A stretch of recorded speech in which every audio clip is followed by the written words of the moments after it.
안녕하세요. 오늘도 사연살롱을 찾아주셔서 감사합니다. 이혼 3개월 차 여성이에요. 아무리 이혼이 흔한 세상이 됐다고는 하지만 그게 제 일이 될 줄은 몰랐어요.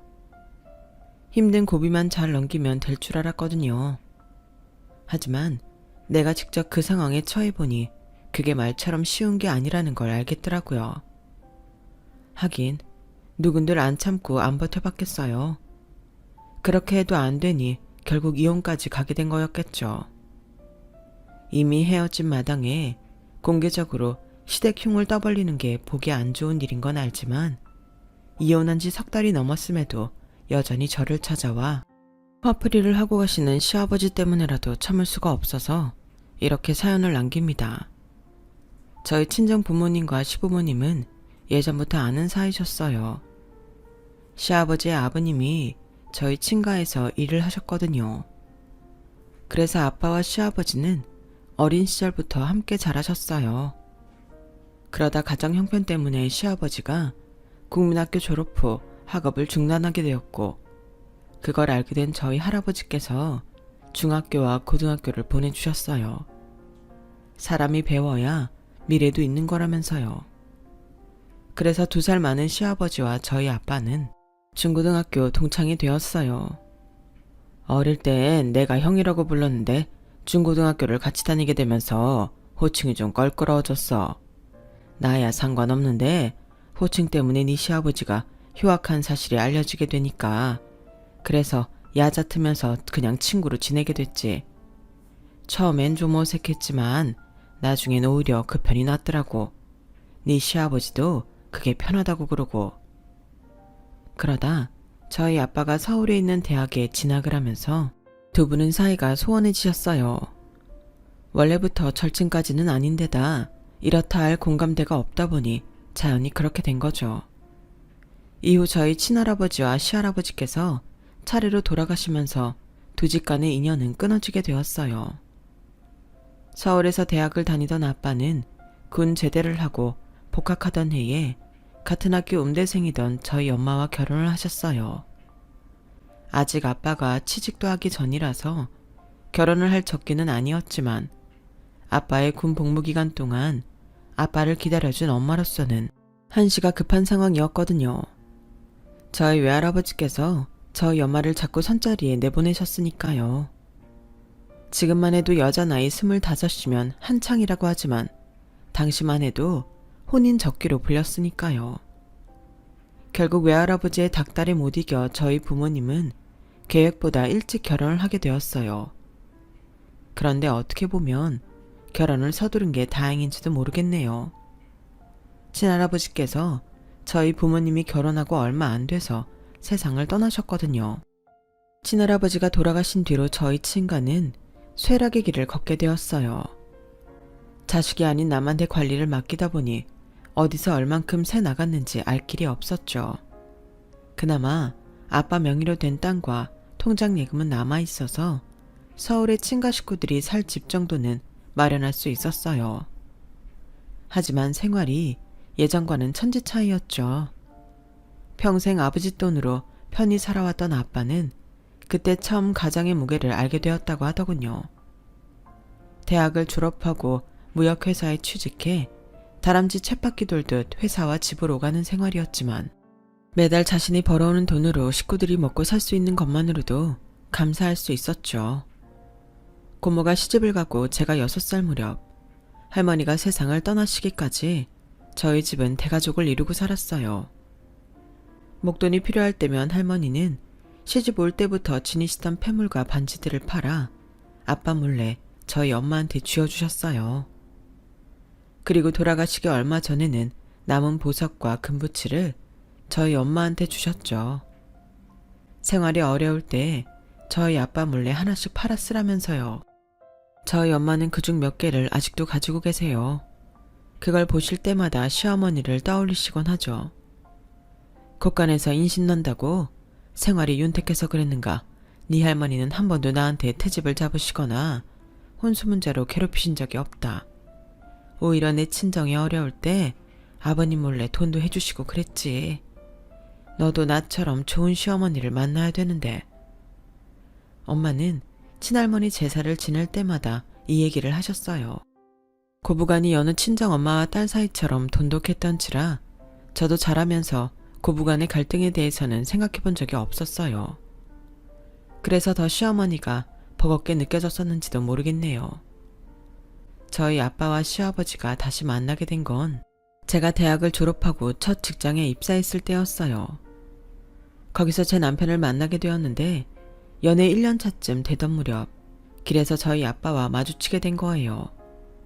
그 바람에 남편이 저희 집에 인사를 오게 되었고 부모님 고향 얘기를 하면서 상황은 급변해 양가 아버님이 다시 만나게 된 거죠.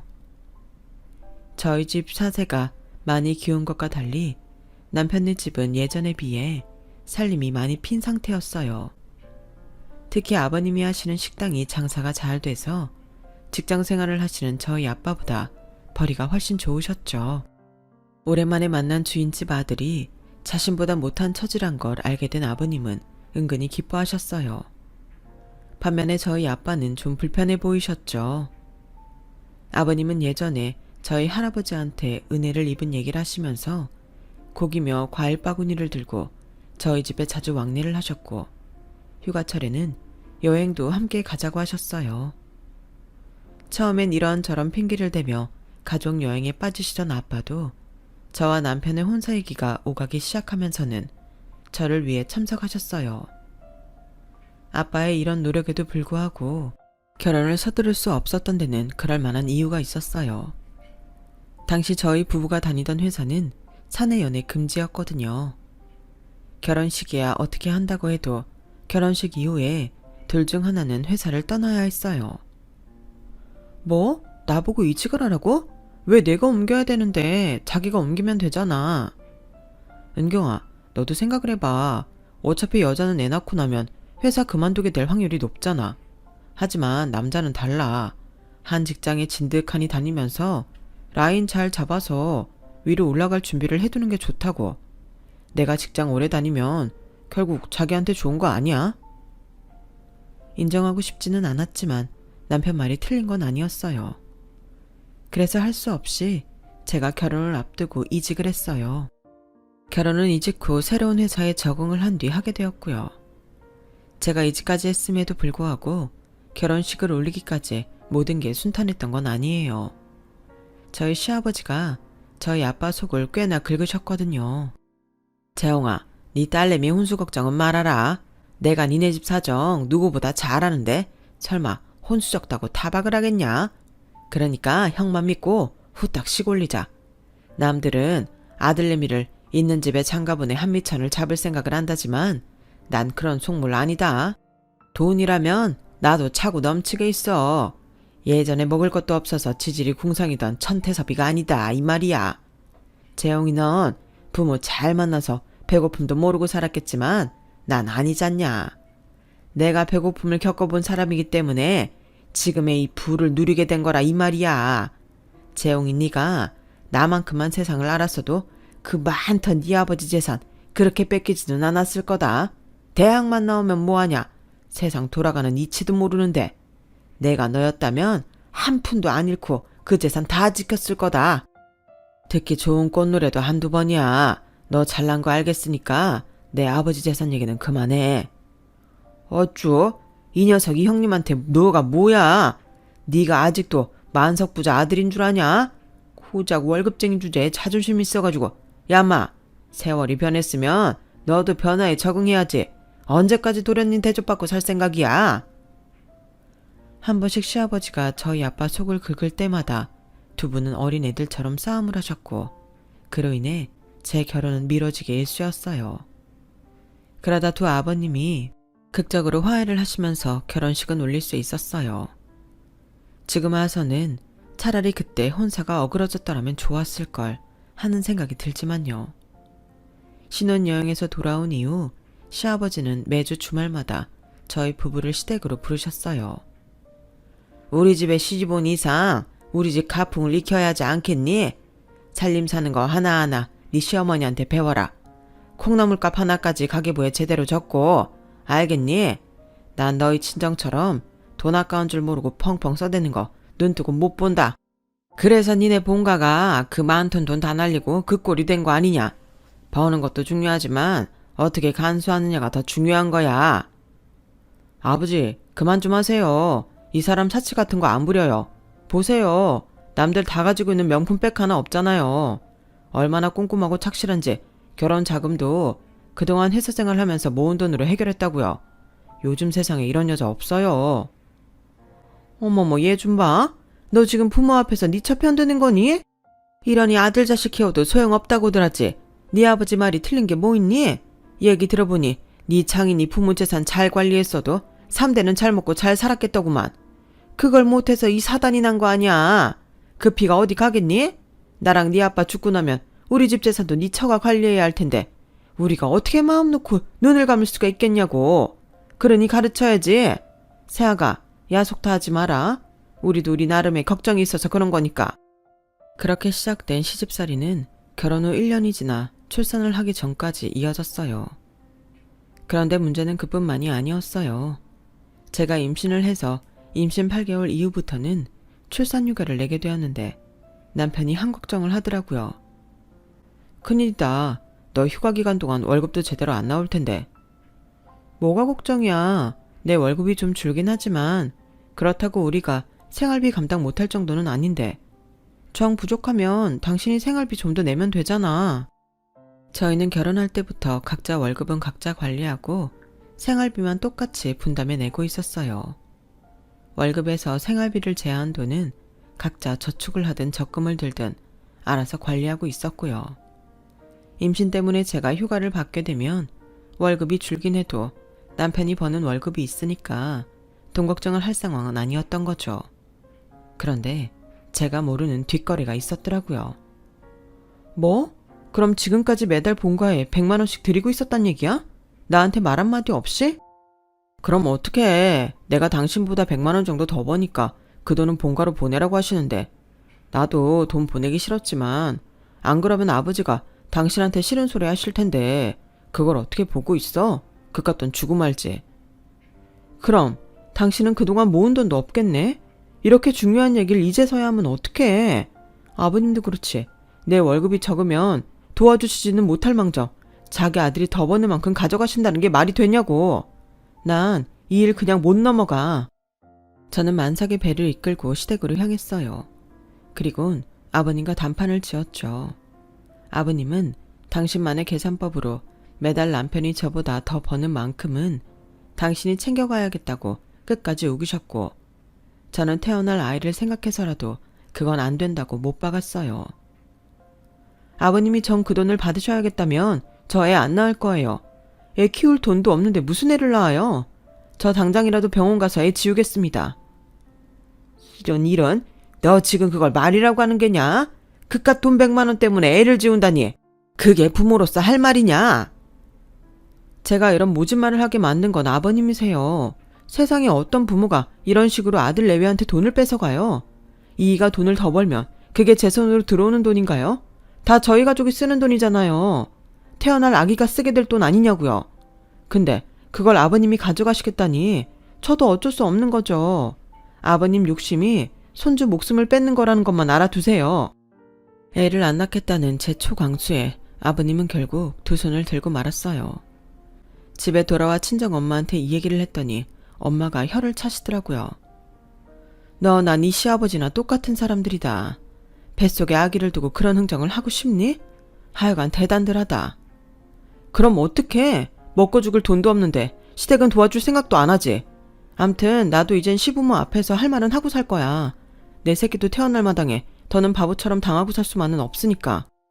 그 일을 겪으면서 저는 이런 게 바로 여자에서 엄마가 되는 과정이 아닐까 생각했어요. 그리고 시댁은 허울 좋은 말만 할 뿐 자기 아들만 저한테 던져둔 꼴이었죠. 한바탕 소동이 끝나고 2달여가 지난 어느 날 저는 10시간이 넘는 진통 끝에 아들을 낳았어요. 정말 죽다 살아 돌아왔다는 말이 온몸으로 느껴질 만큼 힘든 출산이었죠. 하지만 아이를 낳은 뒤에는 더 큰 고통이 따르더라고요. 애 때문에 잠을 잘 수가 없는 거예요. 사람이 잠을 제대로 못 자니까 스트레스는 머리 끝까지 올라서 미치겠더라고요. 평소에 짜증을 많이 내는 편이 아니었는데도 육아 스트레스에 수면 부족으로 순학질 여사처럼 남편을 들들 볶게 되었죠. 그런데 이런 상황을 아는지 모르는지 시댁에서는 말도 안 되는 요구를 해왔어요. 애도 낳았으니 신혼 초부터 하던 대로 주말마다 본가에 오라는 거였죠. 솔직히 가려면 갈 수도 있었지만 왠지 그러기 싫더라고요. 육아 때문에 몸과 마음이 힘들기도 했고 전보다는 시부모님이 무섭게 느껴지지 않았거든요. 그 힘든 산통도 10시간 넘게 버틴 내가 세상 두려울 게 뭐 있나 싶었죠. 나 이제 주말마다 시댁에 가는 거 안 할 거야. 애 키우느라 그럴 정신도 없지만 이젠 내가 그러고 살기 싫어. 당신이 말하기 힘들면 내가 직접 어머니께 말씀드릴게. 아니, 지금까지 하던 걸 이제 안 하겠다고 하면 우리 부모님이 뭐라고 하시겠어? 그러지 말고 주말 딱 하루니까 그냥 하던 대로 하자. 그 하루가 나를 얼마나 피말리게 하는지 알아? 당신도 알잖아. 내가 어디 허투루 돈 쓰는 사람이야. 살림만 해도 그래. 어머님 살림 사는 건 그 나이 때나 맞는 거지. 우리한테는 안 맞는다고. 마트에 널리고 널린 게 고추장 된장인데 그걸 굳이 만들어 먹을 필요가 뭐가 있어? 우리가 먹으면 얼마나 먹는다고. 적게 먹을 땐 오히려 사 먹는 게 돈도 적게 든다고. 암튼 자기한테 하나하나 설명하기 힘드니까 당신도 나한테 당신 엄마처럼 살라고 강요하지 마. 몰라. 당신이 끝까지 고집을 부리겠다면 직접 엄마한테 말해. 난 중간에서 욕먹기 싫으니까. 남편은 삐쳐선 방으로 들어가 버렸고 결국 제가 어머님께 전화를 드렸어요. 그랬더니 세상 무너진 것처럼 난리를 치시더라고요. 뭐? 꼴랑 하루 오는 것도 힘들어 못 오겠다고? 혹시 네 친정에서 그러라고 하디? 네가 친정에서 제대로 못 배워온 거 내가 가르치겠다는데 그것도 싫다 이거냐? 그럴 거 왜 내 아들이랑 결혼했니? 네가 살고 싶은 대로 살 거면 결혼이고 뭐고 할 거 없이 혼자 살 일이지. 왜 내 집에 며느리로 들어왔냐고. 어머님, 제가 어머님한테 살림 배우려고 시집 온 거는 아니잖아요. 게다가 저희 실상에 안 맞는 부분도 많으니 저희 식대로 살겠다고 하는 건데 어머님이 이해 좀 해주시면 안 돼요? 그리고 전부터 말씀드리고 싶었는데요. 툭 하면 저희 친정 얘기 꺼내시는 거요. 이제 그만하시면 안 돼요. 어머님 아버님께는 그저 심심풀이로 내뱉는 말들이겠지만 저희 부모님한테는 아니잖아요. 상대가 듣기 싫다고 하는데도 매번 그러시는 거 고문이나 마찬가지예요. 자식인 제 입장에서도 듣기 거북하고요. 어머, 얘 말하는 것 좀 봐. 너 시집 와서 아들 하나 낳았다고 눈에 뵈는 게 없는 모양인데 이러는 거 아니다. 그리고 우리가 없는 말 한 거는 아니잖니. 네 부모가 관리 못해서 네 할아버지 재산 날린 거 사실이잖아. 우리가 없는 말 지어낸 것도 아닌데 그걸 가지고 트집을 잡니? 됐다. 너랑 무슨 말을 하겠니? 알았으니까 잘난 네 부모한테 효도하면서 잘 살아라. 대신 우리 죽을 때 유산 받을 생각은 하지도 말어. 그놈의 유산을 얼마나 남겨주시려고 이러나 모르겠지만 생각 같아선 100원짜리 동전 하나 받고 싶지 않았어요. 차라리 내 손으로 벌어서 당당하고 떳떳하게 쓰고 사는 게 훨씬 마음 편하니까요. 그런데 남편 생각은 저와 달랐던 모양이에요. 유산을 안 주겠다는 어머님 말씀에 잔뜩 쫄아서는 그날로 본가로 달려갔지 뭐예요. 가서 뭘 얼마나 하고 왔는지 모르겠지만 얼마 뒤 시어머님이 김치를 들고 저희 집에 찾아오셨더라고요. 네가 지금 몸이 불편해서 김치 담그긴 힘들 거 아니니? 그래서 겉절이 좀 해왔다. 넌 익은 김치는 잘 안 먹잖니? 맛이 잘 들었으니까 바로 먹어도 돼. 시어머니는 마치 아무 일도 없었던 것처럼 제게 잘해주셨어요. 그게 내심 마음에 걸리긴 했지만 연세 드신 어머님이 먼저 숙이고 들어오시는데 제가 따지고 드는 건 괜한 분란만 일으키는 일인 것 같아서 저도 어머님께 고분고분하게 굴었어요. 얼마 뒤 출산휴가를 마치고 저는 회사에 복귀하게 되었어요. 아이는 친정 엄마가 봐주시기로 해서 출퇴근 때 친정에 들리곤 했죠. 그러던 어느 날이었어요. 퇴근 후 친정에 가보니 거실에 고가의 양주 선물 세트가 있더라고요. 저희 아빠는 술도 안 드시는데 웬 건가 싶어 물어봤죠. 곧 있으면 네 시아버지 생신이잖니. 네 시아버지랑 2살 차이 나니까 올해 환갑 맞을 거다. 그래서 아까 백화점에 가서 하나 샀어. 환갑? 그럼 나는 뭘 해드려야 하나? 자식이라곤 우리 그이 하나뿐인데 그럼 우리가 환갑잔치를 해드려야 되는 거야? 아, 나 복직한 지 얼마 안 돼서 돈도 없는데 그냥 용돈을 조금 더 얹어드리면 안 될까? 얘는 한 번뿐인 환갑인데 어떻게 그래? 정 돈이 부족하면 우리가 보태줄게. 괜히 시댁에 책 잡히지 말고 남들 하는 만큼은 해. 안 그래도 툭하면 돈돈거리면서 우리 집 무시하는데 그런 것까지 한 소리 들어야겠니? 엄마는 그간 저희 시부모님한테 들은 말들이 뼈에 사무쳤는지 돈 걱정은 말라시며 뭐가 됐든 제대로 해주라고 하셨어요. 그날 밤 집에 돌아간 저는 남편과 상의를 했어요. 아버님 환갑 잔치를 어떻게 해야 하나 하고 말이죠. 그랬더니 남편이 대뜸 그러는 거예요. 자기야, 잔치보다는 여행이 어떨까? 우리 부모님이 아직 해외여행을 못 해보셨거든. 그리고 자기도 알다시피 우리 아빠가 남한테 베푸는 건 좀 싫어하시잖아. 환갑잔치 하자고 그러면 괜히 음식 차려놓고 남들 배불 일이 있냐고 한 소리 하실걸? 하긴 아버님 성격이면 그러시고도 남지. 그럼 여행지는 어디로 해? 요즘은 스위스나 북유럽 쪽으로도 많이 간다는데 비행시간이 길어서 거긴 좀 그러려나? 가까운 일본이나 동남아로 가면 돈도 적게 들고 좋긴 하지만 아버님이 그러자고 하시겠어? 매번 당신이 입고 쓰는 건 최고급으로 해달라고 하시는데. 그게 문제는 문제네. 그나저나 당신 돈은 좀 있어?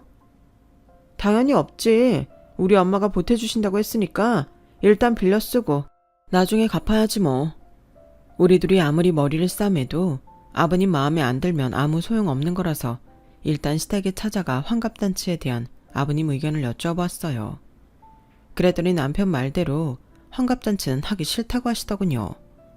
그래서 대안으로 해외여행을 말씀드렸더니 기다렸다는 듯이 가고 싶은 곳을 말씀하시더라고요. 예전에 TV에서 꽃탈배들이 대만 여행 간 걸 보니까 거기 풍경이 그렇게 좋더구나. 무슨 협곡이랬던가? 에메랄드 빗물이 콸콸 흐르던데 거길 한번 가보고 싶더라고. 아, 타이루고 협곡이요. 거기 좋죠. 게다가 대만은 먹을 것도 많고 맛있는 과일도 많아서 가볼만해요. 우리 아버지 대만에 가보고 싶으셨구나. 자기야, 대만으로 하자. 가깝고 딱 좋네. 아버님이 원하시는 여행지가 대만이라서 다행이었어요. 주말 끼고 월차를 내면 따로 휴가를 내지 않아도 되고 경비도 얼마 안 될 테니까요. 그런데 아버님이 갑자기 그러시는 거예요. 기왕 가는 거 니네 부모님도 같이 데리고 가는 건 어떠냐? 모처럼 사돈이 함께 여행 가는 것도 좋을 것 같은데 말이다. 솔직히 아버님 말씀에 좀 놀랐어요. 저희 부모님까지 챙겨주실 줄은 몰랐거든요. 그래서 아빠 회사 때문에 어떻게 될지는 모르겠지만 말씀만이라도 고맙다고 감사 인사를 드렸어요. 아버님 환갑 여행에 같이 가자고 말씀드렸더니 저희 부모님도 저처럼 놀라시더라고요.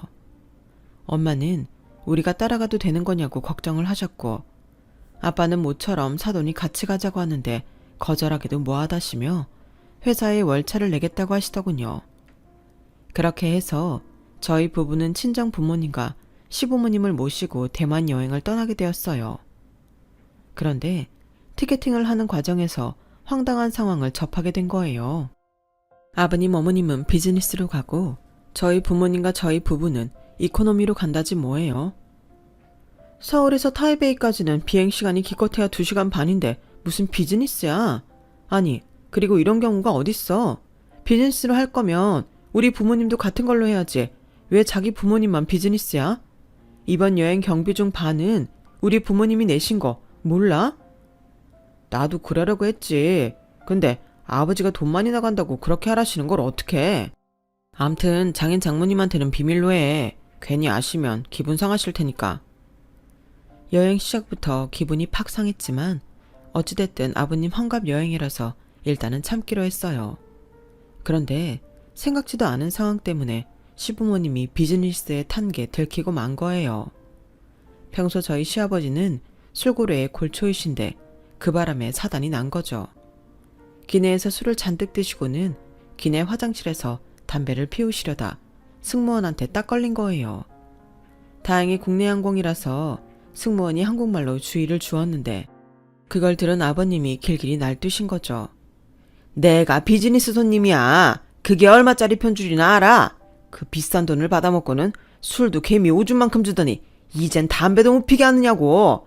내가 자리에 앉아서 피겠다는 것도 아니고 화장실에서 살짝 한 대만 피우고 나오겠다는데 그게 뭐가 잘못이야? 이코노미서까지 아버님 목소리가 쩌렁쩌렁 울리는 바람에 저희 부모님은 모든 상황을 알아채게 되었어요. 보다 못한 남편이 달려가 아버님을 달랬지만 아버님은 더 화를 내시며 난동을 부리셨죠. 이러다가 공항에 착륙하는 순간 공항 경찰한테 끌려가는 게 아닌가 걱정하던 순간 저희 아빠가 자리에서 일어나 아버님한테 가셨어요. 그리곤 아버님 귀에 뭐라고 한마디 하시자 아버님이 순한 양처럼 고개를 떨구곤 조용히 자리로 가시더군요. 덕분에 최악의 상황은 면했지만 객석에서 사람들이 욕하는 소리는 고스란히 제 귀에 들려왔어요.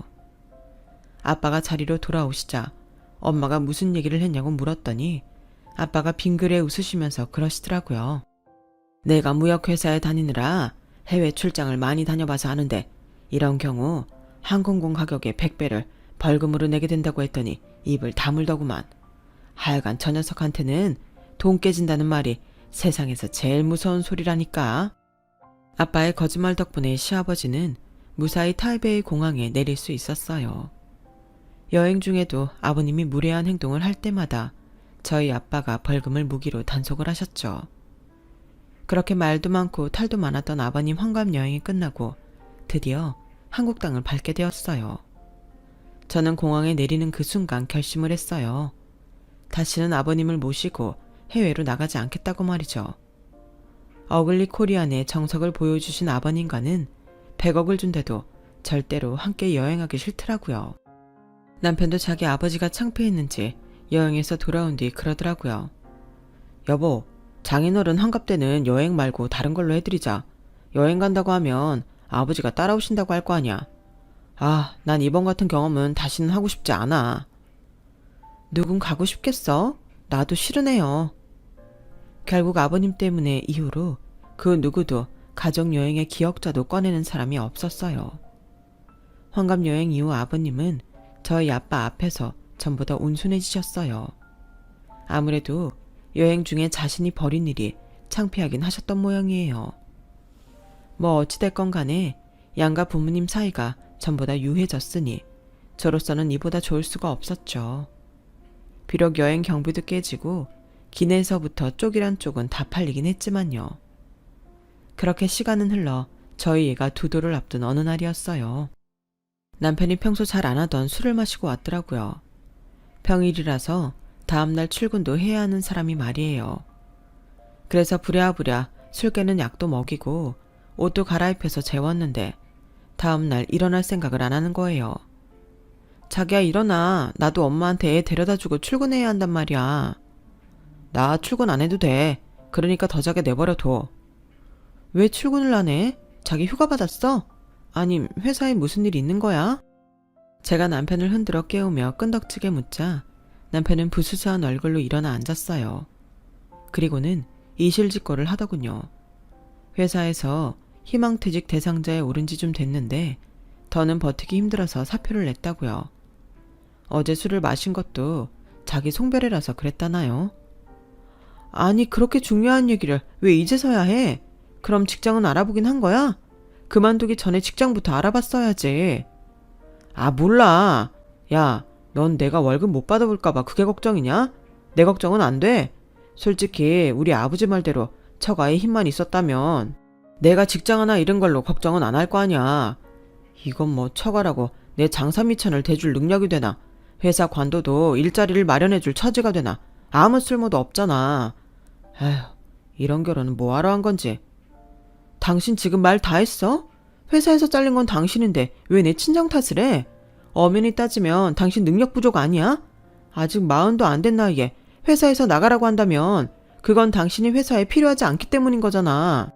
근데 왜 내 부모 탓을 하냐고. 당신 아버지가 매번 그러니까 당신 눈에도 내 친정이 우습게 보여? 말해봐. 출근을 앞두고 있어서 조용히 끝내려고 했지만 남편이 제 친정 탓을 하는 바람에 저도 더는 참아 넘길 수가 없었어요. 결국 그날 저는 결근을 하고 남편과 이 문제로 부부싸움을 하게 되었죠. 아이를 데리고 오겠다던 딸이 소식이 없자 친정엄마가 저희 집으로 오셨더라고요. 자초지종을 들은 엄마는 일단 저희 부부를 뜯어 말리시곤 회사에서 잘린 사위 마음을 달래주셨어요. 그런데 이 멍청한 남자가 느닷없이 처가 탓을 하면서 아버님이 하시는 단골 멘트대로 저희 아빠 탓을 하지 뭐예요.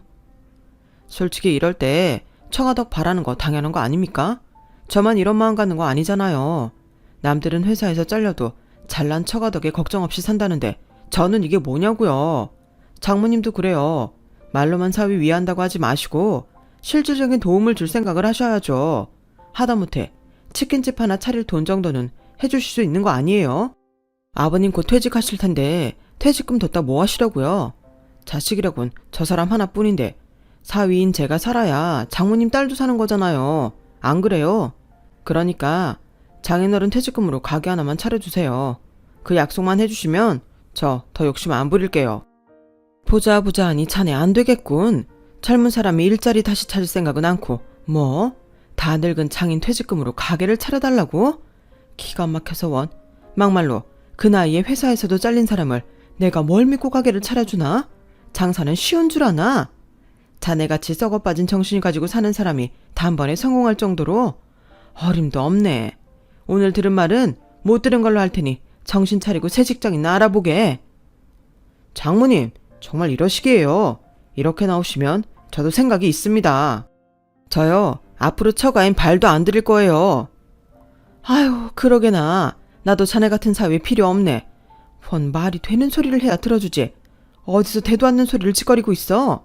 그리고 직장을 잃은 건 내 딸도 아닌 사위인데 왜 부모도 아닌 우리가 자네 가게를 차려줘야 하나? 그렇게 꽁으로 가게를 얻고 싶으면 잘 사는 자네 아버지나 찾아가게. 가서 가게를 달라고 하든 집을 달라고 하든 자네 마음대로 하라고. 이런 정신 빠진 놈한테 내 딸을 줬다니 할 수만 있다면 이 결혼 무르고 싶은 심정이야. 그날 부부싸움에서 시작된 싸움은 사위와 장모 싸움으로 번졌고 쪽수에서 밀린 남편이 자기 부모까지 집으로 불러들이면서 싸움은 걷잡을 수 없이 커졌어요. 그 바람에 회사에 출근했던 아빠까지 반차를 내고 달려오시고 말았죠. 내 아들이 뭔 잘못을 했냐? 살다 보면 직장을 잃을 수도 있고 그럴 때 처가덕도 좀 볼 수 있는 거 아니냐? 맞는 말 했구만. 뭐가 문제라고 이 난리를 피워. 안사돈도 그러는 거 아닙니다. 사위도 자식 아닙니까? 직장 잃고 마음 다친 애한테 꼭 그렇게 매정하게 해야 했습니까? 안사돈 마음 씀씀이가 그러니까 나이들하고 그 모양 그 꼴로 사는 겁니다. 전태섭, 너 지금 그걸 말이라고 해. 네 자식이 못난 회사 잘린 걸 왜 우리 탓을 해? 탓을 하려거든 네 자식 탓을 해야지.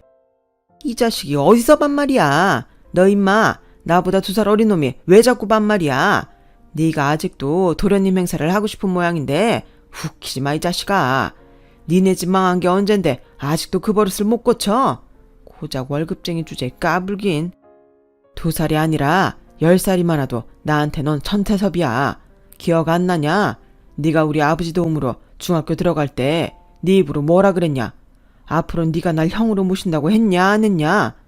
그런 걸 내가 친구 삼아줬더니 뭐가 어쩌고 어째? 그리고 그간 내가 말을 안 해서 그렇지 너 나 아니었으면 진작에 빨간 줄 긋고 막장 인생 됐어. 네가 고1 때 빵집 금고에서 돈 훔쳤을 때 그 돈 누가 갚아줬냐? 빵집 주인이 너 경찰한테 넘긴다는 거 누구 백으로 빠져나왔냐고. 남의 도움받을 때는 평생 은혜 갖고 살겠다고 질질 짜던 놈이 공수표 날린 거 말고 제대로 갚은 게 있긴 하냐? 우리 아버지가 내주신 등록금도 꼭 갚겠다며. 그뿐이야. 네 아버지 도박으로 집 날리고 네 어머니 옷가락지까지 팔아먹었을 때 네 식구들 걷어준 게 누구냐? 우리 아버지야. 그런데 은혜는 못 갚을 망정 툭 하면 조롱이나 하고 사람을 무시해? 다른 사람은 몰라도 넌 나한테 그러면 안 되지. 오냐, 네 놈이 이제야 본색을 드러내는구나. 그동안 돈 갚으라고 하고 싶은 거 어떻게 참고 있었냐? 고상한 척 하다니만 결국엔 돈 받아낼 생각만 하고 있었던 거지. 그래, 그 돈 내가 주마. 이자까지 쳐서 줄 테니까 땡값이다 생각하고 잘 받아 처먹어라. 화가 난 시아버지는 결국 저희 아빠한테 주먹까지 휘두르셨어요. 그걸 본 저희 엄마가 달려들어 시아버지 머리채를 잡으셨고 시어머니 역시 달려들어 저희 엄마 머리채를 잡으셨어요. 남편은 양가 부모님 사이에서 싸움을 말리다 옷이 다 뜯어지고 손톱이 찍혀서 얼굴이 만신창이가 되었죠. 그날 개싸움을 끝으로 저희 부부는 이혼 서류에 도장을 찍게 되었어요. 양가 부모님이 주먹 싸움을 한 순간부터 이미 건널 수 없는 강을 건넌 셈인지라 예견된 수순이나 마찬가지였죠. 남편이 직장이 없는 관계로 양육권은 제가 갖게 되었어요. 그리고 남편한테는 한 달에 2번씩 아이와의 면접 교섭을 허락했고요. 그런데 이혼하고 3개월이 지난 지금까지도 저희 시아버지가 저희 친정까지 찾아와 행패를 부리시네요. 문제는 돈이었어요. 저희 아빠한테 갚기로 한 오래전 빚을 차일피일 미루더니 이제는 법적 시효를 운운하며 안 갚겠다고 그러네요. 솔직히 저희 아빠는 그 돈을 받을 생각도 없었어요. 시아버지가 하는 짓이 하도 얄미워서 갚으라고 했던 것뿐이죠. 그러다 얼마 전에 두 아버지 사이에 남아있던 금전 문제가 깨끗이 해결이 났어요. 어떻게 됐냐고요? 저희 아빠가 돈 대신 다른 걸 받기로 했거든요. 바로 제 아이의 친권이요. 평소 돈 많다고 거들먹거리시던 시아버지는 그 돈 몇 푼에 손주 친권을 팔아 넘기더라고요. 자기 아버지가 그런다고 자기 자식도 버린 제 전남편도 그렇고 참 대단한 인간들인 것 같아요. 전남편한테 양육권을 뺏어올 때는 약간의 미안함도 있었지만 지금에 와서는 이런 인간한테는 미안한 마음도 사치라는 생각이 드네요. 전남편도 전 시아버지도 시간이 지나면 알게 되겠죠. 돈 몇 푼의 자신들이 얼마나 소중한 걸 버렸는지 말이에요. 자식은 만금을 주고도 못 사는 법인데 그걸 푼돈에 팔아 넘겼으니 후회해도 소용없죠 뭐. 누굴 탓하겠어요. 돈에 눈이 먼 자신들 탓인걸요. 아무튼 저는 제 아들을 키우며 열심히 살아갈 생각입니다. 돈보다는 사람을 위할 줄 아는 사람으로 자랄 수 있도록 말이죠. 지금까지 제 사연을 들어주셔서 감사합니다. 들어주신 분들 건강하시고 행복하세요. 여러분, 사연 댓글에 응원과 현명한 조언 부탁드려요. 좋아요와 구독은 저에게 큰 힘이 됩니다. 오늘도 좋은 일 가득하세요.